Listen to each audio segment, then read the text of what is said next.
What's up, guys? It's your boy GRC. I'm gonna go to the intro guy. I don't know what's playing.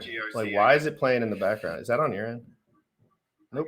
It's on my end. I'm a fucking asshole. I don't know what guy's playing. Like, why is it playing in the background? Is that on your end? Nope. You already know what time it is. Crypt in the morning. Crypt in the morning. Crypt in the morning. Waiting on phone. Crypt in the morning. Crypt in the morning. Crypt in the morning. Crypt in the morning. Crypt in the morning. Waiting on phone. Crypt in the morning. Crypt in the morning. Smoking a blunt on my way to the gym. 11 a.m. and I'm already tuned in. Got me some hacks and I'm making a stay. Got me some heads on, I'm making it rain. Pay me some maxi and that's just in case. Jim Redden sent me to show you the way. D5 Pro.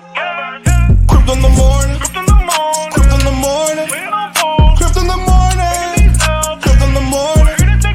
Crypt in the morning. Crypt in the morning. Crypt in the morning. Waiting on phone. Crypt in the morning. Crypt in the morning.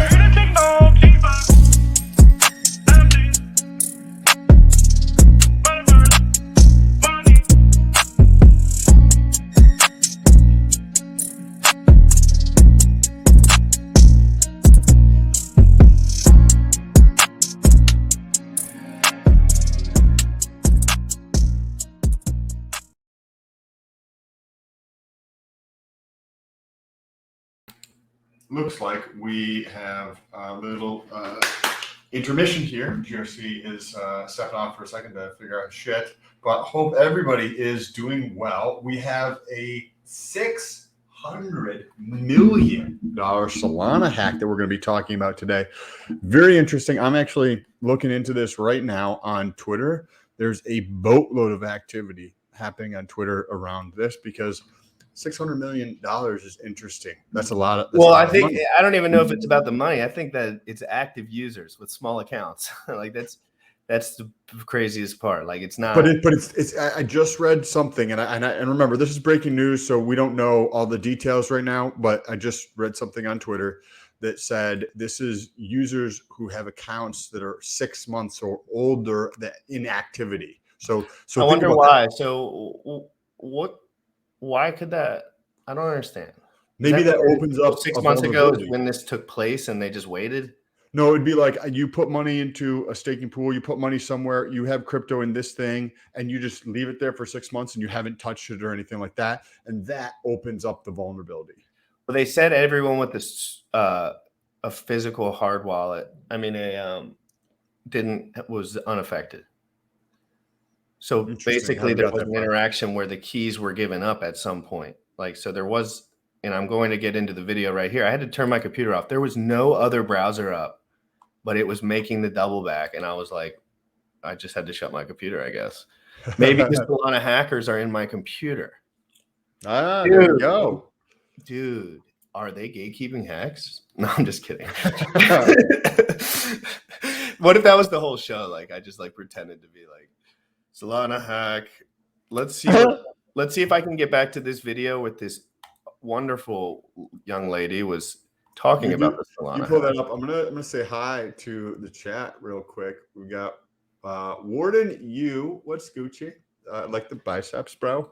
Thank you. Hexagon Papa, an OG in the house. What's good? KS, how you doing today? Human Hex Trafficker, what's up? There's been over 5 million. New mind. It's halfway of the week, everybody. It is halfway. I like every day of the week, though.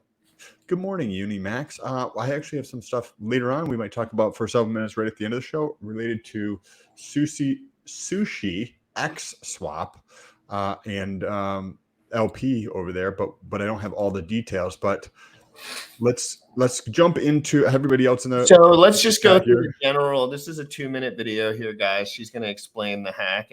This is within the last few hours, and then we're going to go to a different video with more nuanced detail. But this one will probably give you the overview and maybe clear up some stuff for us. And she's attractive, so it doesn't hurt. $1 million worth of Solana stolen so far in a hack that is ongoing. A lot of people on crypto Twitter are trying to figure out what the heck is happening. It looks like the wallets being compromised are hot wallets like Phantom and Slope Wallet so far. There's been some rumblings about Trust Wallet and possibly Ethereum, but we're not sure those are entirely connected. They're also not sure how these wallets are exactly being compromised, how their seed phrases or their private keys are being compromised. A lot of this is trying to be found out. There's lots of hangouts happening on Twitter live, people coming together, those who are industry experts trying to figure out how this hack is happening, and the victims are coming together saying, which browsers they're using, if they're using a cell phone or iPhone connected with these hot wallets, is that potentially a vulnerability? So another reason why I never use my phone to do anything with storing my cryptocurrencies. If you guys have Solana NFTs on Phantom or Slow, please move those over to a hardware wallet like Ledger. I know Ledger supports Solana. I'm not sure about Trezor at this time, but definitely Ledger. As a last ditch effort, if you don't have access to a hardware wallet, please, you can move your Solana to a centralized exchange until this kind of blows over. That's not a guarantee either, certainly, but maybe it's better than having your own hardware wallet or your own hot wallet, and you don't know how and if it will. Hot wallet, for anybody who's not sure, is just something, a wallet is connected to the internet. So say for your phone, having MetaMask on there with cryptocurrency in there would be considered a hot wallet. If it came out that they're able to hack into and steal from Trezor or Ledger, wow, that could be what really sets the sell off in crypto like back further.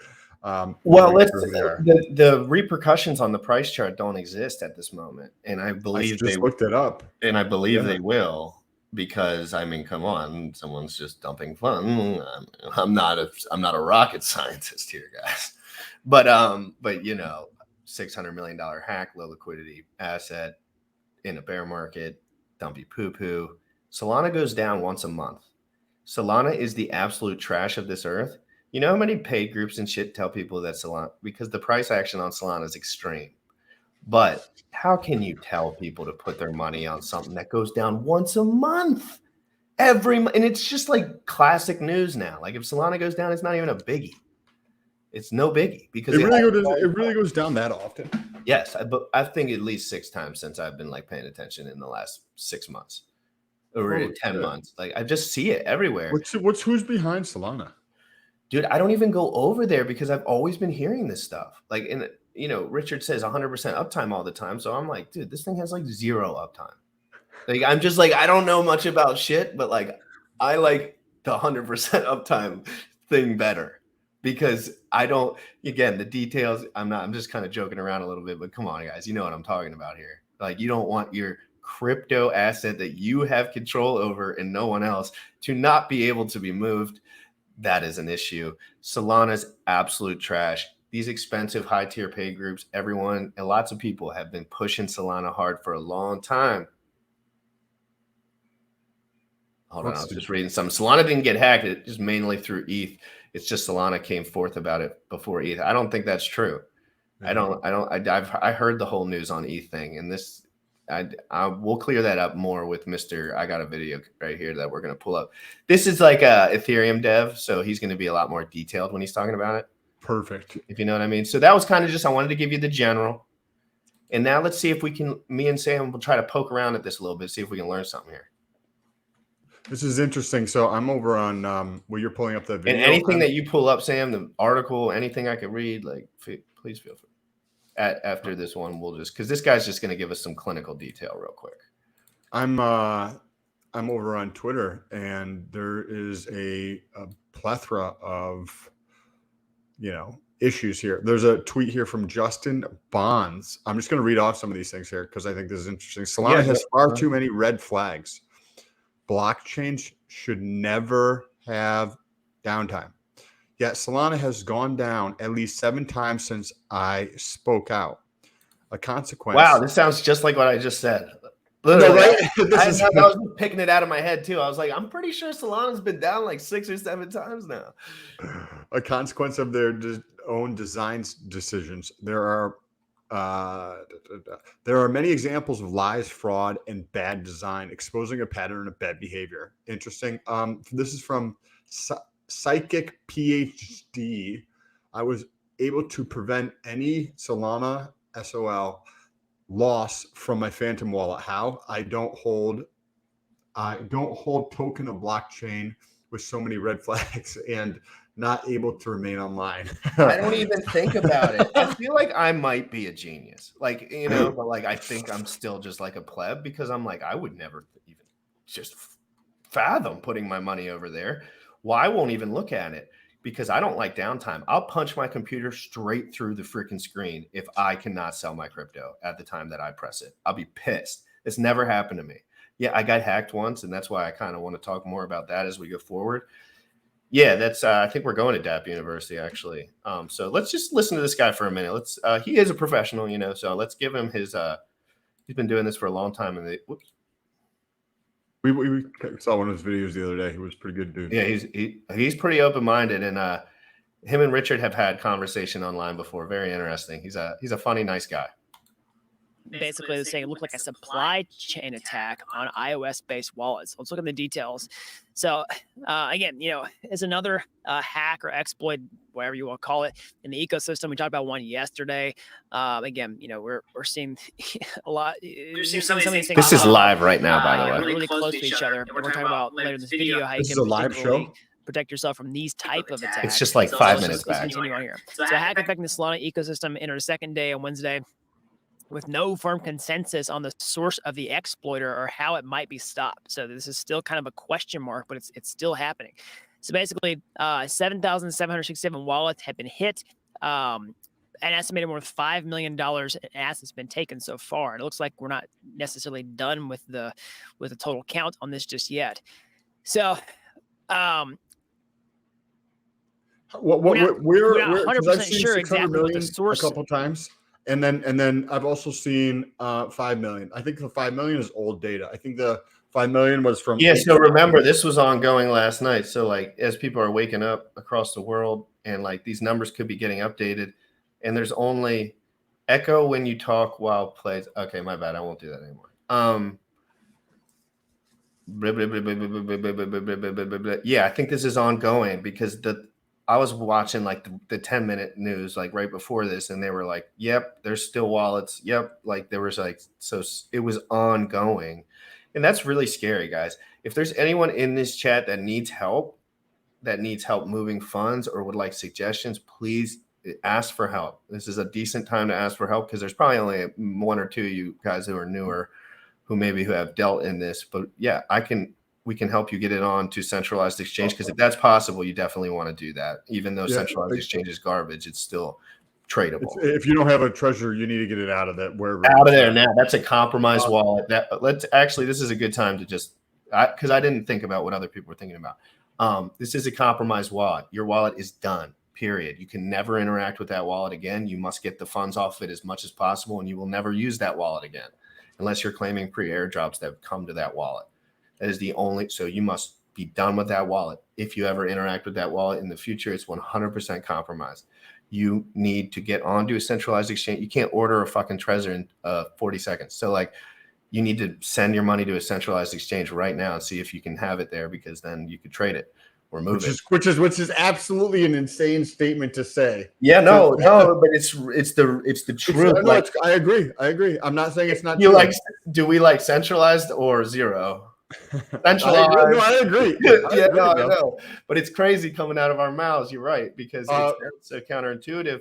And maybe there are some people that won't say that, even though it's out. Like, you know, maybe they'll just shut that up because they don't want to know the truth. Interestingly, I'm on Solana's Twitter, and they're eerily silent. No tweeting from the Solana. No customer support. 18 hours ago, early bird pricing on Solana. Something daily NFT. We got an early bird special coming in, guys. Maybe this was the early bird. No talk about this. No, hey, protect yourselves, or hey, this is what's going on. This is where we're at. This is what we know. None of that is happening on Twitter right now, according to their official Solana page. But let's get back into this dude. Yeah, here. that Hexagon Papa says they're busy shredding paperwork. Probably. So more They just gotta call their friends more and be like the putting acid on DNC. computers in their fucking anyway, guys, it's and this one, Solana has what percent uptime? Anyone, I'll give anyone 10,000 million hex if they can guess Solana's uptime to the exact percentage for 4 decimal points. I will send you all my life savings. You could literally learn how to do this exploit on YouTube, LOL. Literally, I'm sure you can. They say once the value proposition hits a certain point, you know, lazy company, right? It sounds lazy. It sounds like they're trying to just make it because their price pumps like fucking ridiculous, like nothing you'd ever seen with that coin. I swear to God. And that thing, Solana Summer, I remember everyone screaming Solana Summer, blah, blah, blah, in all these paid groups. And now they're going to just say, well, we told you Solana wasn't great long-term. It's just only in the bull market. But they're like, but the paid group was only 2 weeks. But anyway, let's real quick, guys, if you don't mind, we'll go right back to the video. Let's get some people in here. Let's save some bodies if possible. Retweet this tweet out. Let everyone know we're in here. Smash the like, smash the sub button. I kind of want to like play this out. Oh, you know what we can do real quick? I want to remind everybody of something real quick. Let's go.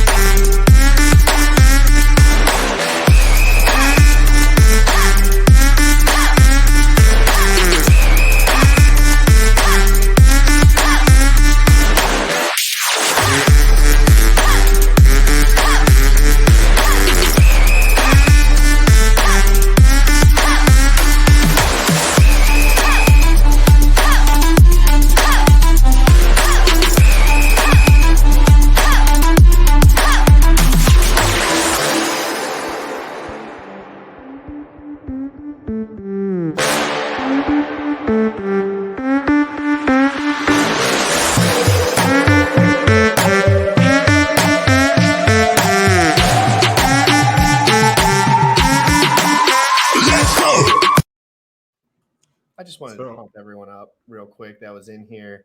I'm not going to talk any specifics about the fitness challenge, but just know Friday, Saturday, Sunday, we are going to recap Crypto Fitness Challenge. We're going to have special guests, special announcements. That's all I'm going to say about it, guys. But do you like being absolutely nuked, shredded, lit? Do you like feeling better in the day than you did when you weren't working out? Do you like spending less money and having better sex life, better gains in the gym? Join the Crypto Fitness Challenge when we start doing the next one, guys. I'm not going to give you any of the details. But if, you know, this was just the first run, it was free. I was very hands off, and it turned out to be great. And I was like, wow. And now it's inspired me in a way, if you know what I mean. People inspired me in the own group to inspire me again. So. Yeah, so this has been awesome. So I found this over here. This is from anchain.ai. We are currently tracking this. So this is 13 hours old. So in crypto world, like this is old data, but it's only 13 hours old. We are currently tracking this SOL hacker wallets so far. So this is like they're stealing the money, and this is how it's being split up. 5 million between 2 wallets, over 4.2 million in SPL. What's up, guys? What is SPL? Let us know in the comments. The main wallet is funding 4 primary wallets. So I think all the funds are channeling into one wallet, and then whoever the chat hackers are splitting. So dumb it down a little bit for me. So what do you see so far? Like we're coming at, because I can't really see that picture to be honest, but I can actually, let me full screen. Right, there we go. Is that better? Yeah, that's much better. Okay, so we have that one wallet all the way to the left. That's somebody that's like that. You can consider that your wallet. Okay. That's what I was thinking. And then we have the hack in the middle, right? Yep. And then we have these 4 categories and these 4 categories. Now these might be different tokens. So that's Solana and that's Solana. And I don't know. It just seems like there's 2 separate exploits in particular. Is this kind of well? So what they said in a tweet is that the account right there in the middle is stealing the funds, and then it is dispersing the funds between the 9 different wallets. So we've got these 4 wallets. So there's actually, those are the wallets that are receiving the funds. Interesting. Yeah, and it's going, and then I don't know if there's a hurricane or tornado type cash way of laundering money on Solana, but that nobody knows who they are, so maybe it doesn't matter. Yeah, I thought that was kind of interesting. It'll be this is ongoing. I wonder how much this gets up to and why. Protect yourself, guys. Go to centralized exchange. I'm just kidding. I'm done with that little slogan. People are gonna clip that out and then like say that I was shilling centralized exchange. I wasn't. Let's go back to this and see if we can get some alpha. Hey, good morning, King Chad. Everybody, if you haven't retweet, liked, and subscribed, please do that right now. I think I'm going to be – I had a lot of fun on the show last night. I'm not going to play with anyone. It was a good old time. So 5:30, gear up, guys. I'm in full Chad mode. Sorry, Chad mode. Of the exploit is, but it looks like a supply chain attack. So what is that? Basically, when a hacker enters modified software by injecting their malicious code into a system. So in this case, looks like they think that the iOS code for the iOS wallet application itself could have some sort of payload injected into it that would allow the attacker to take funds out of the wallet and send it to their account. So in this case, I think it might be by some sort of iOS library to extract private keys. Okay, so if you understand, basically, you know, if you're a developer, you probably understand this. If you're not haven't quite jumped into development yet, you may not understand this. So basically, like whenever you're creating applications, you know, you can use these things called libraries, which essentially are code that you don't have to write yourself to make, you know, writing code faster because you don't have to reinvent the wheel every time you want to do something. So if you're going to build a blockchain application, like you probably use a library to make your app talk to the blockchain. There's no point in you like writing the code that makes that happen. So you might install a library that somebody else wrote and pull it down into your application and use that code. Wait. He's making this sound really gentle for all the devs out there, but this sounds like some sort of somebody else writes the code and then I just copy paste it and then I don't look at it all the time because I trust whatever this library is. It kind of sounds like that a little bit, but let's let him go. He clearly knows a lot more. But this is interesting as fuck. Okay. Yeah. And so, you know, a lot of developers aren't sensitive to vulnerabilities in these things called packages, basically. But sometimes, like that can be a danger of using a library is if it's not audited, it could have malicious code in the library itself. And so, you know, let's say that there's a library that's used across different crypto wallets that may be unaudited or maybe is audited and just has some sort of security vulnerability in it. If that library was then installed in, you know, multiple different softwares for, you know, blockchain-based wallets, then all those wallets could have a vulnerability in it that somebody else could just inject. Okay. Now I'm not saying that every app is going to be vulnerable to that. Like not everybody uses that type of strategy, right? Or if they did, it would. It sounds like, but when they say strategy, it's like, yeah, the good guys don't use this shit because you'll fucking get wrecked. Like I want to know, did Richard Hart's devs use a library? Does anyone know that? What is it? I don't know. A library sounds like a place where like they basically copy and paste code they're going to use anyway. And they don't have to write it, but it's just like available because everyone uses that similar code.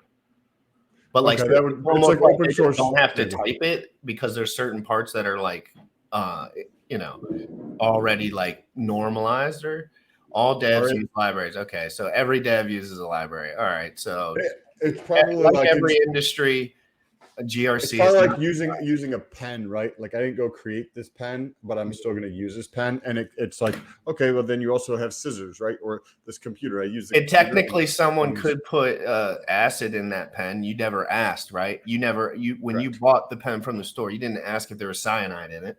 And maybe if there was a value proposition to put cyanide in it for whatever reason, there would be people that would do that, but there is no value proposition of doing that.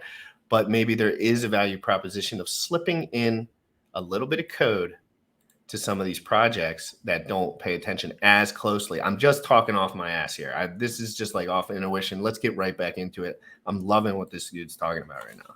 Wouldn't necessarily all use the same type of wallet, but that is a way where, you know, a developer could create something and then unknowingly add malicious code to their own code that could cause something like this. So, you know, attacker could just write a library that basically says, okay, take everything out of here and, you know, send it to my wallet. So I'll show you an example of what a package like this could look like a little bit later.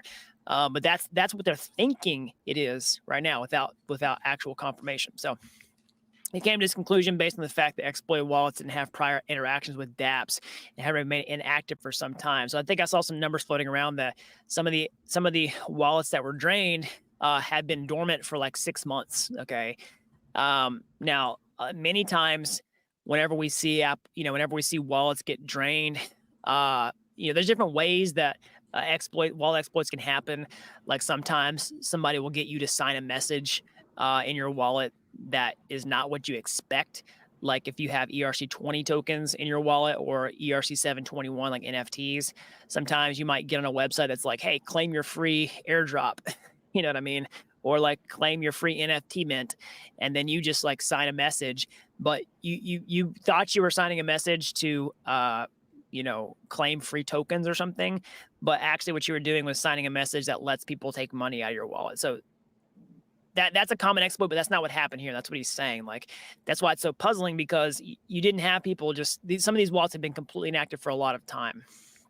So gaining access to private keys means the attacker has the ability to transfer funds out of the wallet, including Phantom and Slope wallet services. So this is a big deal because Phantom is a widely used wallet in the Solana ecosystem. So if you're a Phantom wallet user, I believe this is specifically for iOS.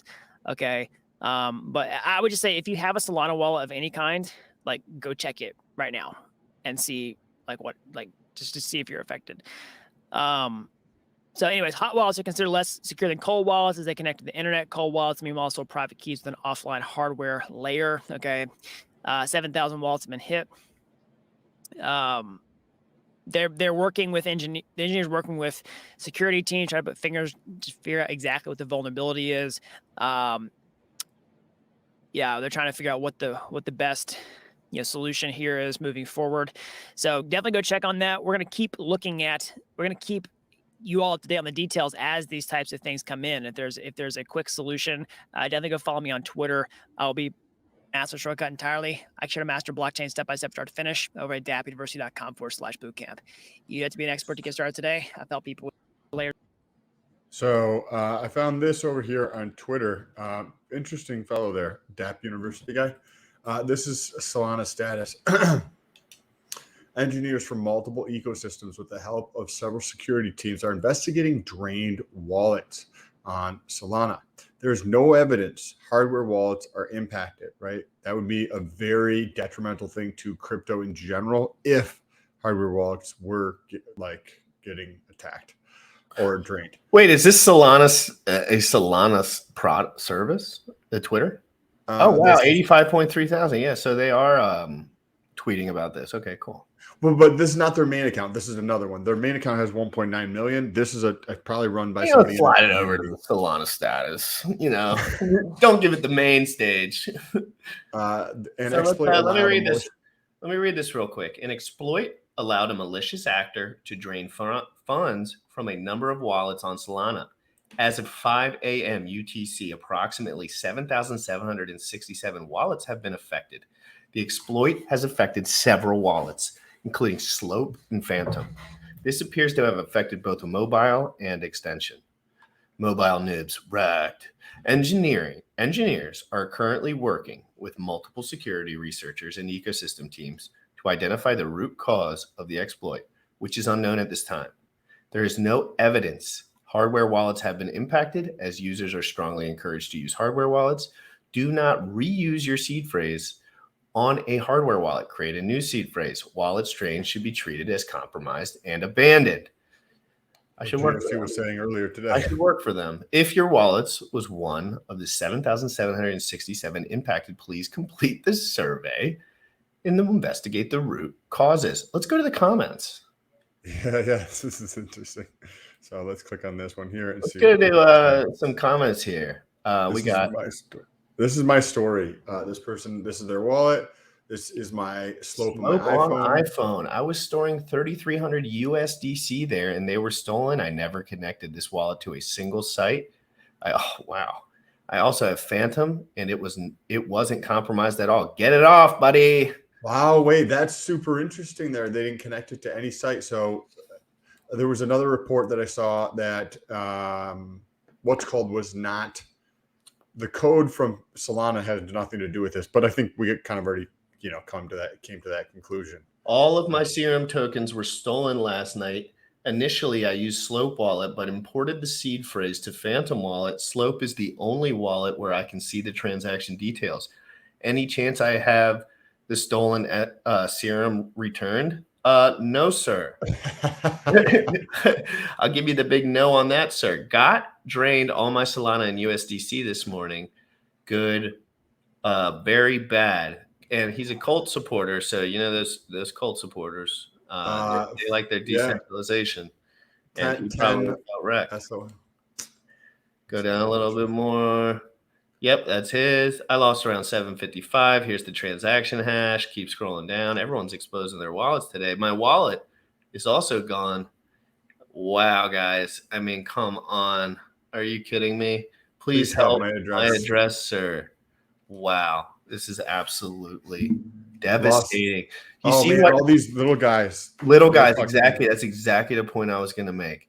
This is not Michael Saylor getting liquidated, guys. Those guys live on yachts and joke around about stuff all day long. These are normal people with $3,300 to their name that they were hoping one day would get to $100,000, maybe $500,000 in the future. Everything they had gone forever. Never use Solana. Never interact with stupid cryptocurrencies that go down every month. You guys have to wake up, and you got to learn these lessons now, because I promise you, in the bull market, Solana is going to run. It's just how fucking shit goes. I don't know why.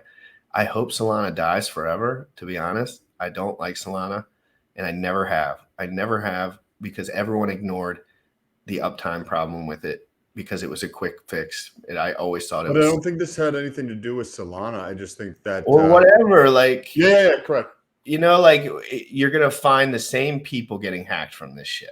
It's going to be the same kind of people. Naivete, cell phone interactions, and new users.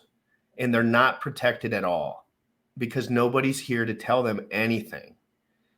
And at least in Hex and Ethereum, we're getting the facts about the actual cryptocurrency scene, in my opinion. At least this is gonna be the more these things happen, the better it is, but also the worse it is, right? Because the better it is, because then you have people like us that want people to do things in an intelligent, thoughtful, secure way, and then you have the 8,000 people who lost funds, and those 8,000 people are surely going to tell 10 other people each, or 15 or 20 people each, and that will have a ripple effect and keep more people away from crypto, when in reality the crypto is not necessarily the issue. It is paying attention to your security that is the issue. This person here said that this is not users' fault, as connecting to shady sites or getting their keys exposed. For sure, this is something more. My wallet was meant to be a safe deposit account to hold funds, but it was also drained. Damn. Yeah, no, this is serious. And that's why I want to emphasize this, because I was reading some of this stuff. And again, I didn't know all the facts, but there were some trigger words in there that were really making it holy crap. Really seems like some of these people were trying to do the right thing with their wallets. This wasn't a GRC. This wasn't it wasn't all naivete here. But again, the cell phone wallets, the no Trezors, it is a bit of naivete, because what have we and everyone in this community has to the hilltops? If you have a wallet with any amount of funds that means anything to you. I have a bunch of wallets that don't have Trezors on it, but they're under $200, under $300, just wallets on different interfaces that I have. And Trezors on all the wallets If you don't know where to get it, Trezor.io. Don't go to Amazon when you're buying Trezors in particular, just because obviously that's like you're the unit, like the only thing that can fuck up. So you don't want to, you know what I mean? It's not like you're buying a metal plate from Amazon. You're buying a fucking thing to connect to your computer to move your crypto. So you definitely don't want to do that. You never want to give your seed phrases to anyone. And you have to focus up a little bit and take control over your own banking. And like ideally use a separate device completely that's not your main computer for doing research or utilizing to do crypto transactions. So interestingly, my buddy had told me about this back 6-7 years ago. He has a separate computer. He's not into crypto, but he just does this for banking, and he keeps all of his banking stuff on a separate computer, and that's the only thing he uses it for. And that's how you should treat crypto, as on a separate computer, right? If you have a computer, an old computer, doesn't have to be anything crazy. You can go through and effectively do a reset on your OS or something where you clear everything off of it and then reboot an OS, an operating system on there, and utilize that. That's what I did. That's what GRC I think has done too. And then use your hardware wallet on that separate device. Because if I'm clicking around doing research in this computer here, like maybe I click on something and F shit up, and I don't want that. I don't want that to happen, right? So using a separate one puts another layer in there where the only time I'm going to use that computer to click on any sites is if I've already looked at it on here and confirmed that I wanted to go to that site. Then I will go to the other computer and use that computer to access that site after I've already confirmed it. Yeah, it's really important to take this stuff seriously. Like you got to move like you basically got to move like a drug addict on his last dollar. Like you got to pay attention to everything. Like you got to know that this is your money. This is everything. Like you need to just do a few things, just a few things, but they're habits more, Sam. Like they're habits. Like double checking yourself is a habit for everything, not just crypto. You know what I mean? Like double checking your surroundings, having a clean room, having, or, decent, good hygiene, stuff like this. Like it's all daily habits. And if you have a lot of bad habits, having a bad habit with this is going to be 100 times easier, because you're just going to be like, oh, well, everything I just wear on, and then you're going to get wrecked for real money, not just playtime. And so this is important. If you want to use cryptocurrency, you have to be extremely careful. Man, damn, you feel bad for these little guys, right, that are getting their shit stolen, And they think it's going to come back, and there's hope. They're gonna create some false hope, and make sure they never give you those funds back. That's why they're publishing the news, because they want. Okay, so another good like best practice in my opinion, and I did this with the Trezor, right? And I'm actually gonna get a ledger just so that I can get the experience. I think there's 4 hardware companies. The most common we know of are Trezor and Ledger, but I think there's 4 total. I'm gonna use the bathroom real quick before RH Max comes on, but please, I can still hear you. Cool. So another best practice that I like to incorporate, so utilizing a new wallet. If I open a new wallet, after I've got the wallet seed phrase written down, now delete if it's on a phone, delete the app and do it over and recover that same wallet. If it was with the Trezor, then go through and delete and reset the Trezor, or whatever the vernacular, the words that they use to describe resetting that. Reset it, and then use your words to recover it again, right? Because there's a lot of times people will write down their words incorrectly, right? So this way you're, before you put money in there, delete it and reset it to make sure you can get back in there. Just a little extra thing. Also, in terms of signing things, I don't know for sure, like if there's a way to kind of like delete the signing activity on there, but the disconnecting from sites, you can definitely do that by so if you're on MetaMask, and I'll pull it up right now. Hopefully you guys will be able to actually see this and show you. Let's get this connected and share this out to you. You should be able to see my whole screen. So hopefully I don't have any nudes up here or anything like that. But when you come over here, you click this icon, right? You get to see this. I'm on RSK network. So we're going to go to Ethereum, click these 3 lines here, connected sites. And these are the sites that I've connected to, right? So we can go through and disconnect, right? So that I'm not connected to these sites anymore, right? This wallet I don't actually use for anything, but this is good practice. If you're actually going through and signing into anything, you can disconnect using this, right? Doesn't matter what the site is, just disconnect from it. Okay, that's another thing that I utilize as well. And I just actually got this in that I will be setting up. It's on my list of things to do as well today. But I got this in. It's still sitting on my desk. I haven't set this up. This is to secure the seed words. I think it's BIP 039 or BIP 39, which you can actually go through and look up what your seed words are. There's 2,048 of them, which makes up all seed words.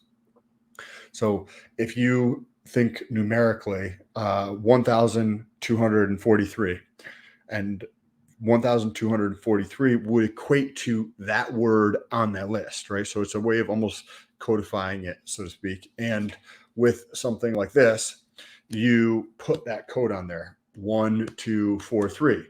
And 1243 is what's going to be on here. Now, when you have to recover it, you have to take that 1243 with your list, the BIP 39 words, to actually decode this. So I like this because it's just more cumbersome. Like if something is compromised, I could probably move the funds before.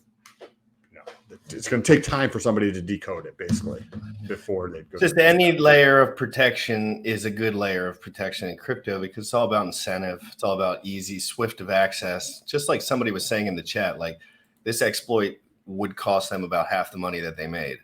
So it's like a lot. Like this is a ginormous criminal industry. We're talking about hundreds of millions of dollars that somebody's willing to spend on. I'm sure it doesn't always work out with whatever you're doing. Like I'm sure it fucks up a lot of the time too on their end. But it's not going to be the last time. We're going to see a shitload more of these hacks. You got to be careful. Then they're going to be close to home. At some point, they're going to be close to home, and whether it's you or somebody else like GSC already fucked up and got his shit hacked, right?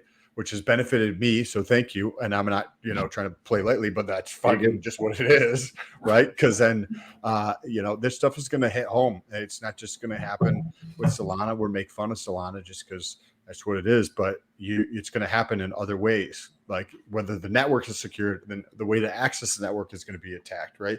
And if that's not done, then it's a different vulnerability that people can take a look at and further down the chain.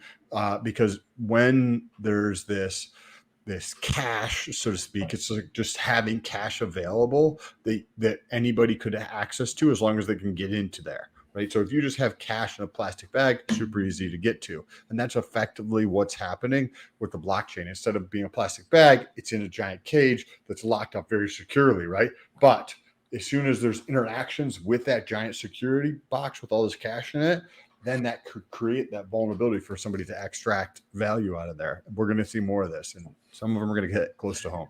Yep, you guys, we're going to have RH Max on here to answer some dev questions for us. And just to remind everyone in the chat that just, developer is used as a term from a lot of people to make you think that they're smarter than you. And in reality, what they do is copy and paste most of their shit, but they learn it because they're looking at it all the time. And I'm not knocking them, but I'm just telling you, like, just because someone's a developer, it's all a game. Everything, there's always a game. You know what I mean? There's in every industry, there's a game, and some people are good at it. Some people have honest work, and some people just undercut everyone. And just remember, like, just the word developer sometimes can make people feel priced out mentally. But I think it's important to remember that in these industries, just like some of the devs in the chat were highlighting, very similar negative externalities. You know what I mean? Like lots of negative practices, lots of laziness, lots of copy and pasting, lots of, oh, I work for you. I don't really give a shit. I'm just going to write whatever makes my day go faster. You know what I mean? Like, so I just want everyone to remember that's a very important critical thing. Now, there are good people in every industry, but it's always 1%. It's always 5%. It's never the 95% ever. Yes, this is interesting. Crypto Heathen, I like the name. LinkedIn course, Web3 development straight up teaches copy and paste. No, and I could have guessed. It's part of it. It's part of it. It is part of it.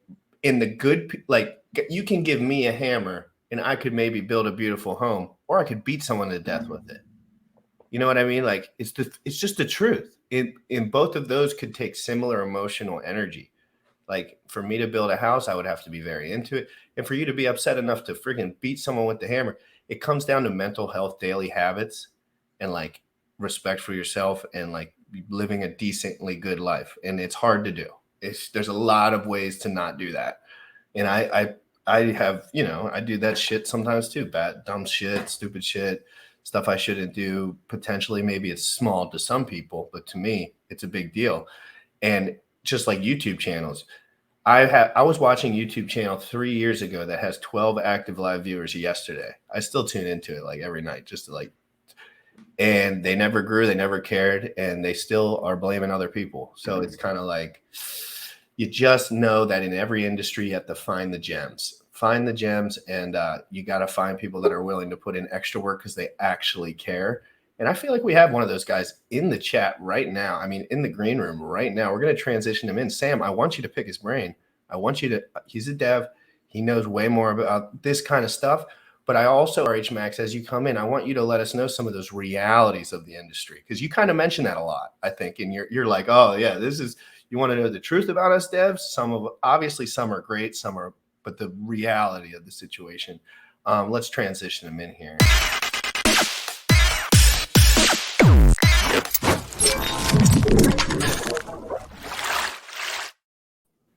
Reality check.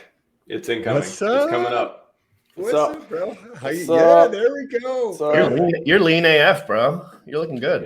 I'm getting there. I'm getting ready for Vegas, Getting ready to hang out with my boys. Yeah. You going to PulseCon type thing for Vegas? Is that what you mean? Golf tournament. That's what I was referring to. Yes. Yeah. Hopefully you're going too, right? I don't think I will be, but GRC is. I'm going to be there. You don't want to go there for the vaporware jokes about Pulse Chain? You don't want to go there for that? Yeah, we're going to be like, how's your Pulse Chain bags doing? you still up, bro? Maybe they'll come out next year. Well, technically, I'm glad that sacrifice happened because, actually, we're not going to get into that shit. I have a question for you, and then I'm going to let you guys kind of roll with this conversation. Tell me about what you know about this hack, those little details we like looking for, maybe if you have a little insight. Yeah, so the guy on the video, I mean, he was doing a good job kind of going over at a high level. But again, just for everyone who don't know, I have a background in security, been working in it for over a decade professionally. So supply chain attack is nothing new to me, like when I hear about this stuff. But in crypto, it's especially interesting because it affects your money, right? Everyone's like, oh, if you download some software that's been backdoored and it's just, you're running some program with it and you're not running on a server and it's just your computer, laptop type of thing, and something's wrong with it, not a big deal. But if you're running on a computer where you're downloading software that has something wrong with it, somebody has got in the supply chain of where it's being made, inserted some kind of malware, and now you're running it on your computer and it's affecting your money, your crypto, things like that. That's when it becomes a big deal. When does that interaction occur? Like let's say you were doing it and you had all this funds and you were ready to go for it. Like when does the actual thing happen where somebody click? Supply chain, I'll do supply chain tech 101. So supply chain, generally you're all familiar with, like, that's how products are made, right? You source materials, you put them together in a factory or whatever it is, and you produce a product. Supply chain is important. You see lumber, blah, blah, blah. This stuff goes wrong. It's hard to make stuff for people to buy. So in the digital world, supply chain is like how the software is made. So when you're writing code, when you're writing a product, you usually don't write everything from scratch. You're using libraries. You all mentioned, a few minutes ago, libraries. That sounds like it's not a place where you read books. Is that just a repository for shit that's done all the time in code? There's so much code that's been written over the past few decades that you want to make it easier to write stuff. You don't want to write everything from scratch. So a library is just a way of saying, okay, this person wrote this code maybe 5 or 6 years ago that does exactly what you wanted to do. And when you're a developer, you're searching for things like that. You're going on GitHub and you're saying, okay, I want to parse a Merkle tree, stuff like that. I want to parse images. I want to get text from images, things like that. And you go on GitHub, you go wherever, you search for, hey, where is the library to get text from image? Where's the library to parse a Merkle tree, blah, blah, blah. And this is how software is built. Nobody goes and says, I'm going to go make a crypto wallet. And they go write it all from scratch. Nobody does that because it doesn't make any sense. Somebody's already written that code before somewhere that does that particular piece that you wanted to do. So of course you create your own product. You put your own brand, you put your own certain features that are specific to your product on it. But you're mostly, every time you write code, you're reusing a ton of code that's already been written out there, and you're trusting it. That's where supply chain comes in. So when they're building software, again, you're trusting these different libraries to help you get these things done faster because you don't want to rewrite the code. But now you're extending your attack surface to whoever wrote that code before you. So that's why it's so easy for these attacks to happen, because you're trusting, every MetaMask, for example. I haven't looked into how many dependencies they have. Dependencies is just what they depend on, what libraries they use, and they need to update in case they have vulnerabilities, which is a whole other discussion, but also who they're consuming it from. So when you use libraries, just think about, you're taking code from other people who you want to trust, but hey, are they from a company, or is it just one guy? If that guy gets hacked, blah, blah, blah. Now, where do the good companies make sure? How does a company that wants to go above and beyond make sure that they can cover their tracks here? Because they're going to reduce that risk. Yeah, great question. So it's hard. It's a hard problem because you're consuming code from other places. So you don't want to have a human review each line of code to make sure nothing's wrong with it. Like, that doesn't scale for a corporation, for example, that's producing different software. So you use cryptography in a lot of ways. I mean, the other form of crypto, actually verifying signatures to say, hey, so-and-so said this code is correct. If anyone tries to change it, it's going to say this code has been changed. Like, do not use it anymore. That's like the biggest use of cryptography ever, is signing, key signing. And it works in crypto and all these, but that's one of the ways to prevent it. Is companies will say, okay, we trust this person, we trust this company and their code, and they have signed each commit. They've signed each GitHub commit. Every time they modify the code, they've signed it, or they have verified this code is correct. So if they do get hacked, if somebody comes in and hacks them and tries to insert a backdoor, the math itself, the cryptography itself will say, hey, no, don't use this code. Something's wrong with it. The signature failed. Don't make this into production. Don't give it to everyone else who may be backdoored now. So that's one way to solve it. But this is new. Like the defense against supply chain attacks is very new. It's like something that's literally new in the security industry. It's just so expensive. So when you're developing code, I'll say, okay, why doesn't every company do this? Why doesn't every company have this protection against it? It's because it makes developers' life harder. So when you're developing code and you're writing new stuff and you hit commit because you want it to go into the repo for everyone to start using it, the product to pick it up. Define briefly what commit is. What does that mean? Yeah, so commit is when you write. So when you have a GitHub repo or whatever it is, and you're working on the latest and greatest version of the code, or another branch of the code, which is like another sub product that you don't know if it's going to make it in the product, but you're using it for testing or whatever. When you're writing new code and you want everyone else to make use of it, you want to put it into the repo. You want to make sure it's in there. So when you make a commit means put this new code into the existing code so everyone can use it. So that's where the backdoors come in. That's why commits are so important, to sign them or to people review them. So you have like a +1 thing in development where every commit before it goes into the repo, you need someone else to look at it and say, hey, this is not a backdoor, or hey, this is not going to break everything, or hey, this is okay. Or if it's not, they leave a comment. They'll say like, hey, you should fix this line before you put it in, or something like that. So question on that. I've worked for the government before, right? And I've also worked in banking before. So I had a secret clearance, and there's some stuff that I had to do, right, that they don't want me to talk about. But there's, a check and balance type thing where, like, if I'm doing shit, then I have to have you sign off on it as well, That's right? The +1 system in development, yeah. But there's issues with that too, right? Because, and I don't know if this is the same with code as well. I want to talk about the same thing with banking. I used to work in banking, right? Mm-hmm. Same idea with security is very important because we're dealing with people's money. But you and I know each other, right? You're working in the office 2 doors down. Hey, bro, can you sign off on this? I got to fucking get this done by the, in the next half hour. And you're like, yeah, sure. Click, boom. Because you know me and you trust that I do a pretty good job on everything and I don't fuck shit up perpetually, right? So you just check that box and you get that done so that I can put that in commit into that repository or whatever the case is. Is there anything you're aware of to help mitigate that? Because like I've literally done that, both working for the United States, DOD and working in banking. Like that happens all the time. That is a human error problem so when you're doing a review system, you can have a +1, you can have a +2, you can have a plus team, you can have the whole team needs to sign off and look at this before you do it. But what you're talking about is the inertia of, hey, do I need to really am I going to have to review all this stuff all the time? How much should I trust the person? Do I think they're a Russian spy or not? Oh, we're cool. I mean, that's exactly what espionage. This stuff happens in software industries too. There is espionage that people get in. They say, oh, we're buddies. Just let me push the code through. We talked about this in the meeting. Don't worry about it. Stuff like that. That's actually how espionage works in a lot of ways in software companies. And they catch spies like that. Microsoft catches spies. And you can go Google for Microsoft, Russian spy, blah, blah, blah, all that stuff.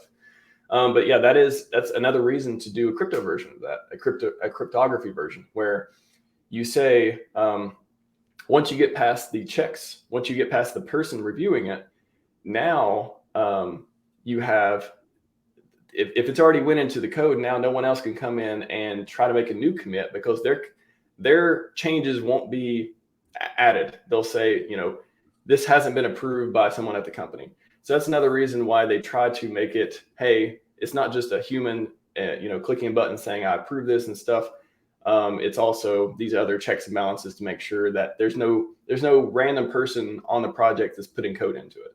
But still, the idea that like the +1 is effective in my mind is just blatantly wrong. Like I in banking, right? You think it's fucking secure. You have no idea what the back end is like and how insecure your fucking shit. I'd love to know more about. I'd love to know more about that in general, just overview. You don't have to get specific. The same thing with the Department of Defense.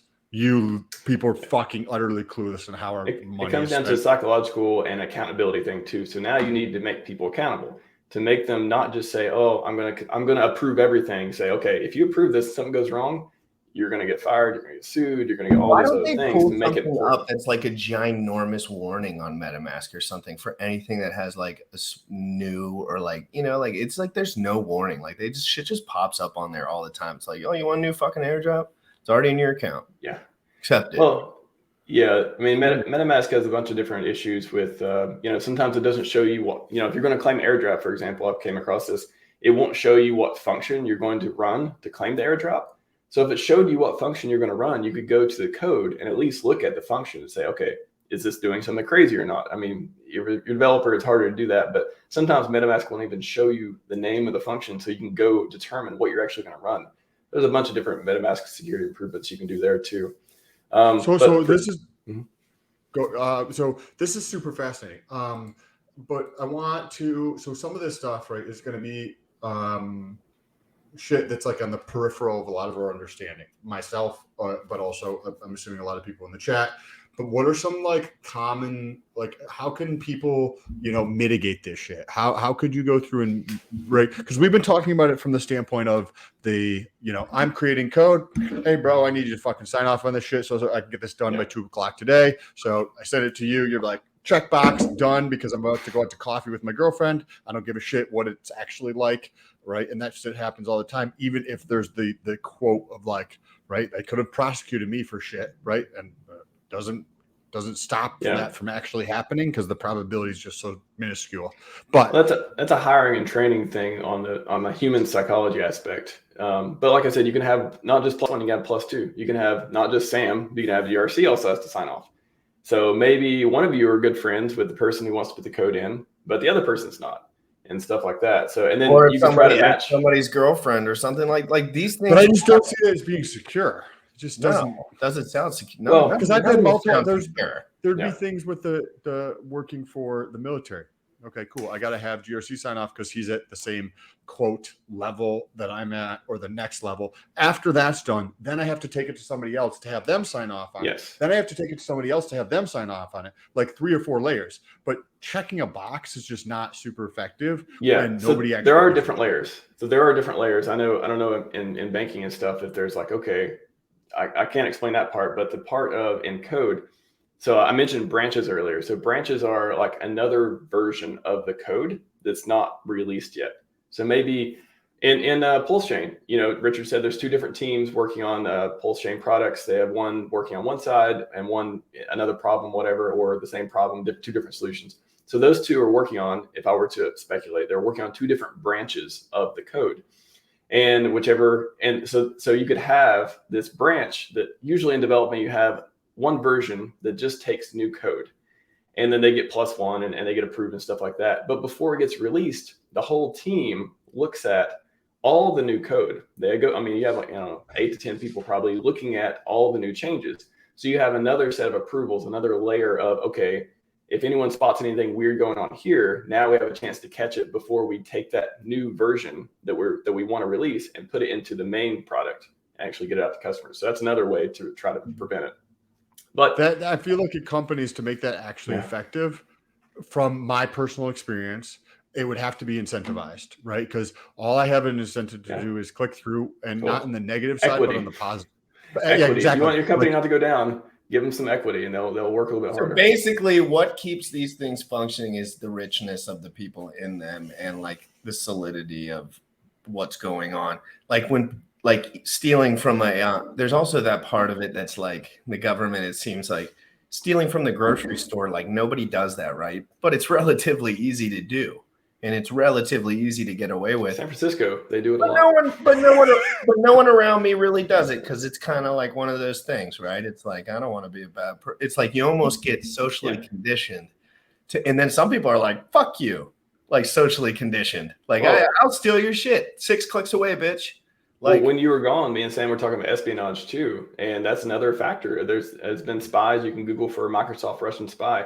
They catch people who, their incentives have been twisted, and maybe they work for another country, or they work for somebody starting their family or paying them or whatever. And now it doesn't matter how, like, if you have someone highly motivated to try to put a back door into the supply chain and steal a bunch of money or do whatever, no matter how they're incentivized, there's a good chance they could be successful. And that's why you have different layers of approval, the +1s, the cryptographic hash. So cryptographic hashes will help with this only if, one of the developers get hacked, for example. Like that could be a supply chain angle too. One of the developers gets hacked. There's no insider, there's nothing like that. One of the devs gets hacked, their computer gets malware on it. Now maybe they have access to push new code, put new code out there.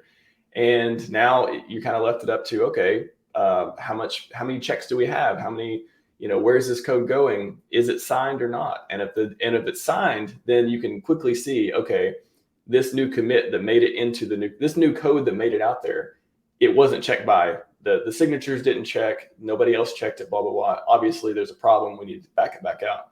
But if you're able to insert the code into a system where there's not a lot of checks and people just clicking buttons and everything goes, that's in any company, you're going to get screwed over. If you're just clicking through SSL warnings and like, are you sure you want to do this and all this stuff, then you're going to get screwed eventually.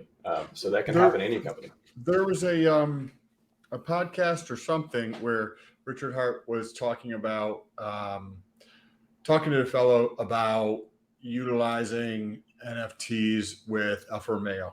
And he went on to this tangent, and this, I don't necessarily agree with everything he has to say, but this specific part makes perfect sense and relates to what we're currently talking about here, where he was talking about how the crypto space and the physical space, when they touch, that's when you have problems, right? Because with, say, Alfa Romeo, you're like, okay, cool, that's a great idea. You go get your oil change, and it's documented on the blockchain. Cool, right? But then it's the same exact thing happens, and be like, I'm going to go over here to GRC because he's my buddy. But like, here, bro, here's $50. Can you mark down here that I got this done and they get this done? Or, hey, I just got into an accident. Hey, dude, can you fucking fix this shit, but don't like put it on the thing? There's, or just do it yourself. If you have the tools, you can just change your own oil. Correct. Now nobody has a record of it. And then it's not on the blockchain. Okay, so I feel the same way about this when it touches the humans, because like, yes, like cryptographic thing is cool. If anybody actually gives a shit about that, where I can sign shit all day, that doesn't mean I've actually reviewed it, right? And there's no incentive. There's no incentive for me to do a good job of going through that, other than me being a good human being, right? But there's plenty of nefarious players out there that can do this, like Google, Android, right? The largest operating system from a mobile standpoint in the world. They had this happen in their app store, right? Where it allowed some type of approval for it's happened. You're probably far more aware of this shit than I am, where it's happened multiple times. The signing, that's where signing comes in. So on your apps for your iPhone or your Android phone or whatever, they're all signed by Google, by Apple, whatever. And they won't make it onto the app store unless their signatures match. You won't be able to download it unless the signatures match to say, hey, Google put this out or Apple put it out or whatever. That's the same thing with the signatures for the new code. It's not preventing them from saying this is okay code. It's preventing someone else from coming in who is basically identifying a developer named blah, blah, blah, wrote this code, committed it at this time, and it was them. That's what code signing does. And you can do that with a YubiKey, like a 2FA type thing, where you write the code, you hit commit, and then you've got to physically press a button in order to, just like a hardware wallet, press that button to make sure it is you signing it and not you haven't got hacked and some hackers putting code out there. So that's what signing prevents. Can I ask you a much more selfish question related to no code? I feel that no code, if I was relating it to crypto, right? Crypto kept coming up in the peripheral of my life, but it kept coming up more and more, right? Like it first started hearing about it in 2013-ish, right? Maybe 2012. And then it just was like more and more with every year, but it's coming up with increasing frequency. And that's how I feel about no code solutions. And there's a boatload of them out there. I'm not even slightly pretending to know what I'm talking about when I talk about this stuff, but it is very interesting to me. And it is something that I've noticed maybe over the last 36 months, where the no code phrase is like just more and more and more into like the arena. Yes, probably because I'm focusing on crypto, that has something to do with it. It's closer to the source, right? That could definitely be something to it. Yeah. But can you talk about like no code and like your experience or just thoughts on that? Because I think that's fascinating. If I could have a no code service, tool, whatever it would be called, where I can build something that's dope. And if you could unlock the creativity and resourcefulness of 2 or 3x the number of people who currently know how to do shit, right? So you know how to do stuff with coding that I don't, right? So if you think about this on a macro level, there's a very small percentage of the population globally that understands how to code to create digital dope ass shit, whether it is wallet, whether it's crypto, whether it's building a new product or service or XYZ. Now, if that was brought like 10x down in terms of the complexity, and you might think it's not complex, but right from the average person, if that was brought down to a much, much simpler level, and that would unlock a shitload more people to be creative, to be resourceful, and the explosion of innovation would be insane. Well, it's kind of like so two different paths on this one too. It's kind of like directors, how they don't, directors don't do everything for their movie anymore. They have people with sound, audio, video, producers. They have all these different things going on. So directors can focus on the vision and they can focus on all these things instead of having to worry about the nuance of every single device and getting all the actors and all this stuff. So, but for libraries, so no code, basically you're starting with, somebody has said, okay, I want to make coding super, super easy. I want you to have a little experience as possible. I need to remove all the unnecessary stuff from it. That's what a library does. A library says, I already know how to do all these functions. I don't need the person to go to the, type in all these little individual values. I'm going to make it so it's as easy as possible. I'm going to pre-fill all this stuff for them. And I'm going to only expose the stuff they really care about using. Like for no code, I only care about, talking to users or setting the number of coins that go out or free claim. I want to tick the box. Is it a free claim or is it not a free claim? And this is stuff I wrote a blog series on my blog too about how to create your own coin. There's a heart coin live on testnet right now. You can go create your own coin in just a few minutes. With you want to share that in the private chat, and I can share it out to the chat here because that would be fascinating. It's related to just how easy it is even nowadays to create your own coin too. So there's 3-part series. We want to learn about smart contracts, learn about ERC20 tokens, how to create your own token, and then malicious smart contracts, how to protect yourself. That's the recent series on the blog. But that's basically no code is just this huge abstraction of we're going to take all the complex stuff with coding and whatever category you want to do, crypto, whatever it is, and we're going to put it in this machine. And the machine's only going to have a few buttons for you to press. And those buttons are enough for you to express whatever you want to do in code. So it makes everything much easier. And I think that's going to be a revolution coming in, in the next few years too, of we're going to have all these people who don't know anything about coding, but that's okay. They have ideals and they have the ideals they want to come to life. And instead of hiring contractors and dev teams and spending all this money, they're just going to sign up, probably a subscription service on nocodenow.com or whatever, and you're going to get access to just go launch all these products. And I can definitely see that coming. And whoever makes that's going to be a billionaire because they're going to create that much value for society. But there's just a bunch of libraries. No code is just hey, we know how to do all this stuff, and we want to make it super easy, and we're going to give all these little buttons to you to press now. Is there a aggregator, so to speak, of libraries so that if you think about, say, an aggregator like Matcha, right, XYZ, where it pulls in, bid ask, from legacy world nomenclature, but basically it pulls in wherever you're going to get the cheapest price, and then you go to that DEX, right? Or a aggregator, that pulls together that allows you to jump from chain to chain to chain, right? Something like Bungee or like Sushi Swap X or whatever. Is there a aggregator no code tool that you're aware of that pulls together different libraries? Because I'm assuming that's what it would do. That's how it would function. So if it's not just one, it's not just one library. It's already tied to multiple libraries type of thing. How I would build a no code system, I would have a back end. So I'd have a front end exposing okay, what do you want to do? Do you want to make a crypto token? Do you want to make a blah, blah, blah, whatever it is. And then based on whatever you select in the back end, I'll see, okay, what libraries do I have available? I've already onboarded hundreds of libraries, and depending on which buttons they clicked, these are the ones I want to use because they're going to best work for whatever product they want to build. And then I'm going to pull those libraries. Supply chain attack. Oh God, I've got to figure out, make sure these libraries come from sources that I trust.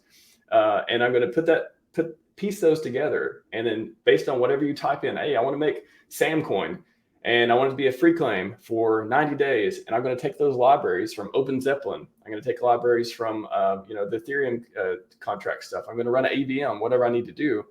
And I'm going to put that together and then make Samcoin, and we're going to release it and things like that. So I'm going to pull those. I'm going to choose based on your choices, what are the best things to use, and aggregate it in that way. So if I were to build a system like that and expose it through a web browser, for example, that's how I'd build it. Do you know of any no code tools? My light is flickering because there's a giant storm outside. Do you know of any no code tools that you're a fan of, or just not really? It's funny. It's like you would think that people who do code, it's kind of a, what do you call it? Not a catch-22, but professional. I'm not saying I'm a professional developer, but people who code and do things like this for years and years. They're usually not searching for those no code tools, right? Because they're not, unless they're doing a training or trying to teach people about it, they're not going to be the best ones to talk to about it. So funny enough, the people who know about code are not the best people to ask about no code. I wouldn't have many references for you on that.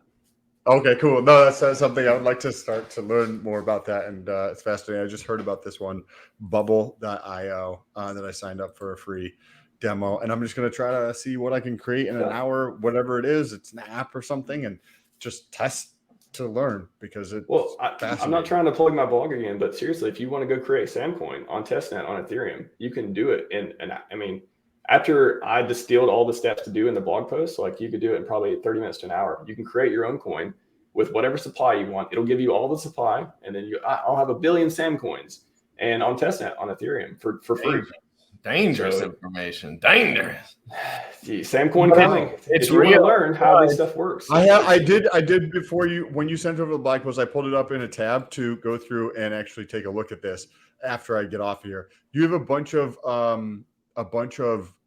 different articles. It looks like which article would be the one to take a look at? I would briefly go through the smart contract 101 one, which is forget what it's called. It says smart contracts. Okay. Yeah, that one. I would start with that one. Just briefly go through it so you have some background, and then creating your ERC20 token is the one that gives you step by step how to actually create your own token, how to launch it on testnet, how to get all your supply. How to do. Just very different using libraries. Using Open Zeppelin library makes it extremely easy for it's almost no code, honestly. Like it's so little code. I would consider it like no code in a way. I think a lot of people can do it without prior dev experience. Well, you have just earned a spot. I don't know how long it will be there, but you've earned a spot as a bookmark on my browser with the blogs up there. So thank you for that. Hey, of course. I know you got to do a show later. I know you're busy. This has been an amazing show. I just wanted to have someone on here that could answer some specific questions, and you're the go-to guy for honest and transparency. I've started to do a security AMA, every month because I got a lot of good feedback, and that's I want to provide utility to the community. Yep. My background, I've been in crypto for a little bit, but I have a security background. So when you say supply chain, you're watching a video, I'm like, no, I can talk about this. I can totally come on when you guys have security topics if you're interested in it. Let me. Yes, that's awesome. Yeah, I really appreciate that. And you have a show coming on later. What time is that show? 4 p.m. Pacific, 7 p.m. Eastern with Just Ask Jesse. So it's going to be a good show in Jesse's. Wow. So that'll be a good show, guys. Make sure you go over to RH Max's channel. What's your sub count? Do you want to share your channel? 1.4 right now. Yeah. Share your channel. Awesome. Thank you, Alan. I want to say Alan comes to basically he comes here every day, and he also comes to my streams every day. So thank you, Alan. You're awesome. Thank you, Alan, as well. Yeah, thank you. Oh, wait. And real quick, to finish this off, guys, I have a saved question up here from a super chat from Jerry. Jerry, if you're not in here, I'm absolutely Jerry Oaksmith. I'm absolutely sorry about waiting until the end. Do you think 38% APY is good marketing? God, that's actually a serious question. I'm laughing because I know Jerry in real life, and we were having this debate in a Telegram earlier. So every time I get on stream, he asks this question because he wants people to side with him, basically. So, but what's his side? What's his side? Well, I mean, we're a Washington State Hex meetup.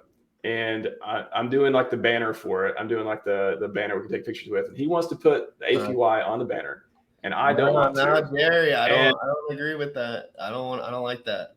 So it's like this ongoing debate we've had for the last few weeks. So that's why he's asking the question. 38% APY makes me want to it just reminds me that I'm poor, and then reminds me that some rich dude's scamming me at some point. Is it still 38%? Is it 32%? It doesn't even matter. It's like that number's a little too high for that person that you would want to onboard. If you were telling Sam that, he would look into it. If you were telling me that, I would look into it. But if you told my dad that, he'd say, well, I hope you guys all get rich and you guys scam the world because y'all are fucking scammers. You know what I mean? That's just, even a lot of the people that get rich off this stuff, there's this innate bullshit lie that adults tell themselves that the money system's not rigged and people are actually nice and they give everything nicely and they spread it out, and it's not true. That we're doing this to protect ourselves in a way and grow our businesses. Sorry, I think for the gains, Dad. It's for the glory. Okay. I think that depends on the person's point of view. Right? Somebody's going to think that is definitely a scam, especially if they don't have any understanding of crypto. That is going to for sure look like a scam. One way that I think could make it less look like a scam is using a 1 year return, right? 1 year return in Hex, right? Because then it's 12, 14% or whatever it comes out to be. Looks less scammy to some people. Yeah. Where 38% is just too much of a difference or whatever. Right. I would just write Thank you, like if I'm just going off the top of my head here, I'm not an expert at this, but if I was looking at something and I had never seen it before, I would just forget those numbers. Like to me, I don't want to hear those numbers. I want to it's to say like crypto savings account or something like that. And maybe those people in the middle will just be like, hey, I've learned so much about crypto. I would love to have a crypto savings account of some sort. And I'm getting, that's just right off the top of my head. So I haven't really thought about the catchiest way to say it, but something that's so broad, something that's almost the opposite of the way that it's marketed to us gambling, crazy steroid using freaks. Like we understand the fringe, right? I mean, like you said, I understand the fringe. I understand that it exists, but there is a lot of scams in that industry. And I'm kind of just willing to kind of dig into it a little further, provide all the information here. I think it's a tiebreaker. I think Sam's would be on the fence about the 38% APY as well on the banner. If there was other options, right? Like give me a list of options and I'll pick the one that I think is the best. But to be honest, it just screams like to a very small majority of people. We want to onboard more boomers than crazy people? In a way, maybe there's more of them. I would love to have my dad's excess income into Hex for my bag stakes. There's some rich dudes out there that could spend $5 or $10 grand a month, no problem. I have another call in 2 minutes, so I'm going off too, Sam. I got to run too. I got to literally run. You enjoyed the amazing episode. I'm so glad we covered this in great detail, and I am going to just close it here, guys. Everyone have an amazing day and shoot for the stars, baby. Oh, fuck, I gotta click that. Young folks, you tripping on them motherfucker. With your heart. With your heart. Bought my Hex from the fucking start. .1 every day we mark. Bought my Hex from the fucking start. Sacrificing all this bread like I'm Richard Hart. Got paid on big payday and I had a hairy start. Now I'm checking on my pulse just to check my heart. Bought my Hex from the fucking start. Sacrificing all this bread like I'm Richard Hart. Got paid on big payday and I had a hairy start. Now I'm checking on my pulse just to check my heart. Checking my MetaMask moving. Look at the Hex, he is mooning. Looking at why they be choosing. Peter is why they be losing. Pull chains out and they'll get me a check. He's gas up and it got me a mess. Remember the times he died collect. Hex had me eating, I'm dying in the best. Getting this back like a year ago. Getting this post, I ain't letting go. Swerving the ring like a Lambo. Getting this back like a year ago. Getting this post, I ain't letting go. Swerving the ring like a Lambo. Bought my Hex from the fucking start. Sacrificing all this bread like I'm Richard Hart. Got paid on big payday and I had a hairy start. Now I'm checking on my pulse just to check my heart. Bought my Hex from the fucking start. Sacrificing all this bread like I'm Richard Hart. Got paid on big payday and I had a hairy start. Now I'm checking on my pulse just to check my heart. Richard Hart. Richard Hart.